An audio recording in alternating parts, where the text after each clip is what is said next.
Clay Faulkner here with Counterviolence. One of the biggest questions I get is, what do I think about run, hide, fight? So let's talk about it. Now, we could go into the ins and outs of what makes somebody an active killer, whether we have a parenting problem or a gun problem or a mental health problem or whatever problem the political merry-go-round decides to stop on that day. But that's not my job. That's somebody else's job. My job is to make sure people know what to do if they end up on the X when that active killer, that douchebag, decides to shoot up a school or a theater or a government building or a military base or whatever gun-free zone they decide to shoot up that day. So what am I talking about? In the land of the free, we've come up with this thing called run, hide, fight. It's basically the stop-drop roll of active shooter, active killer situations. In the UK, they have what they call run, hide, tell, which is basically the same thing, but with less balls. Run, hide, tell sounds more like something that your younger sibling does than something you would do to stop an active shooter. Words cannot express how grateful I am that we had the Revolutionary War. That's a topic for another day. We have our own version, the counter-violence version. Why do we need our own version? The original run, hide, fight has some issues. So let's talk about those issues. The first issue is that telling someone to run, hide, fight isn't like telling them to stop, drop, and roll, because stop, drop, and roll actually works. It does all we really need it to do. It smothers the flames out. You're not on fire anymore, so you're good. Run, hide, fight isn't terrible. It's better than nothing, but just barely. It's kind of like reading the title to a book on brain surgery and then having to perform brain surgery. It's just a grossly incomplete program. Secondly, it's lazy. Instead of advocating personal responsibility, it asks you to do the least amount possible to survive. First, run away. Then, hide. Then, if all else fails and you can't run, you can't hide, then maybe you should think about fighting. Thirdly, the one thing the UK version has over the USA version is with run, hide, tell, they're at least honest. So what the US means when they say run, hide, fight, what they're really saying is run, hide, and then as a last resort, die. How do I know? I have the FEMA manual right here on developing emergency operations, quality emergency operations, it says. So this is the only portion of the book on fighting, this right here. And what's really, it's just that much, because it's this down here has nothing to do with fighting. So it says, if neither running nor hiding is a safe option, as a last resort, when confronted by the shooter, adults, so in other words, if you're a kid, you just need to get your head blown off, in immediate danger should consider trying to disrupt or incapacitate the shooter,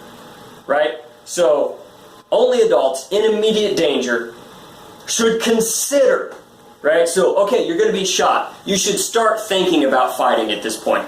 Are you kidding me? This is absolutely ridiculous, right? So I don't think I need to explain any further why counter-violence needed our own active killer triangle. So let's get into the meat and potatoes of what the counter-violence active killer triangle is. So we've got move, fortify, dominate instead of run, hide, fight. Move to a predetermined objective. Fortify the position, the people. Dominate with speed, surprise, violence of action. So why move instead of run? Well, I need to move to a predetermined objective, okay? So if I'm just running, right, if someone comes in and starts shooting the place up and we all start running in opposite directions and everything's just chaos, I'm not really accomplishing anything. I need to move to a predetermined objective. Now, I can't sit there on the spot and try to determine what my objective is. That objective needs to be instilled in me, predetermined through training that I've done prior to this event. Okay, so yeah, if you're at an active killer event tomorrow and you never had a chance to take a class, you need to do something. Run, hide, fight may be your option, or even run, hide, tell if you're a sissy. But I need to have that predetermined in my head what my objectives are going to be. So my objectives are going to be either move to fortify or move straight to dominate. That's going to depend on where I'm at based on the event, where the event starts, right? So guy starts shooting somebody up across the building, right? I can't focus on that. I'm in a room with a bunch of kids. Maybe I'm a school teacher, for example. I need to fortify that position. But if I'm in the room with the guy when it goes down and I'm close enough to him, I may jump straight to dominate. There may be no moving, there may be no fortifying. So where do I go for move? It depends.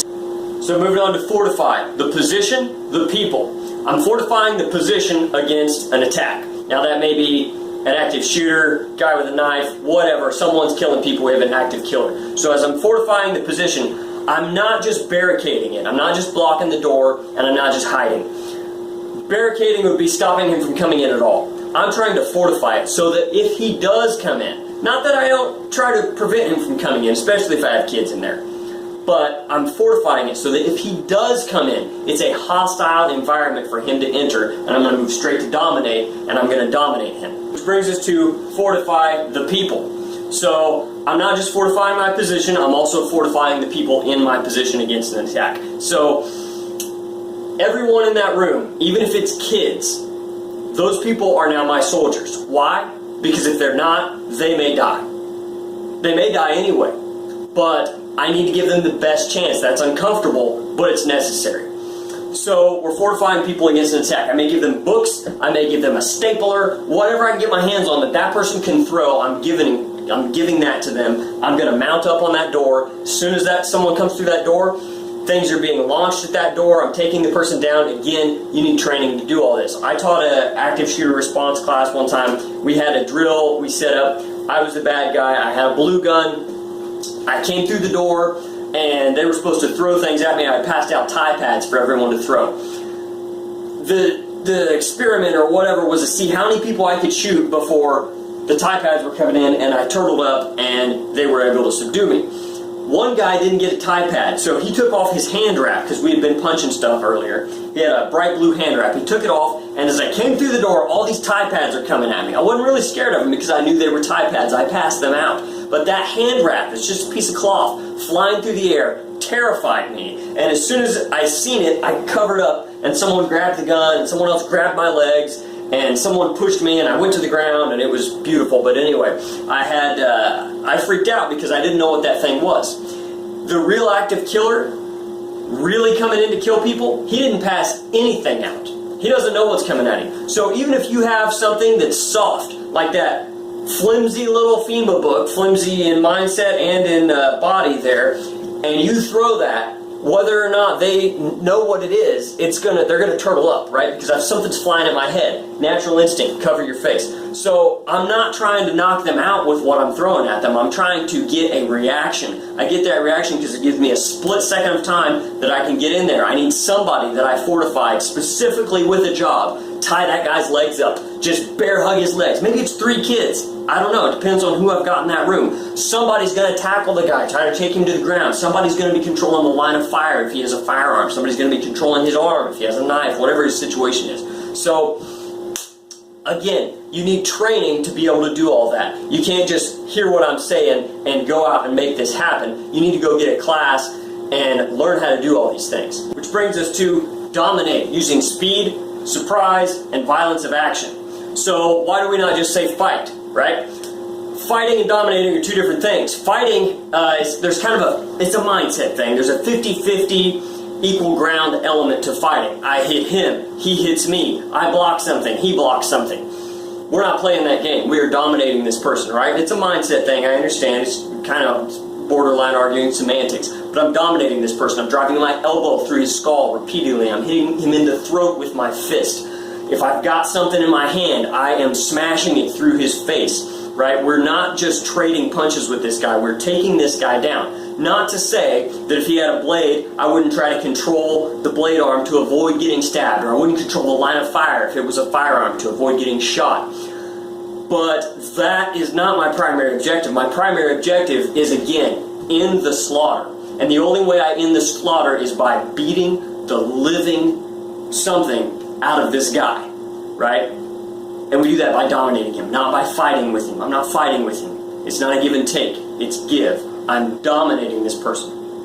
Again, you need training to know how to do all this. I've been doing this a long time. I started training when I was 12. I started teaching when I was 15. Let me tell you, you can't just tell someone the word fight and expect them to know what to do. Doesn't work that way. You need to train that person, right? So if you don't know how, go learn.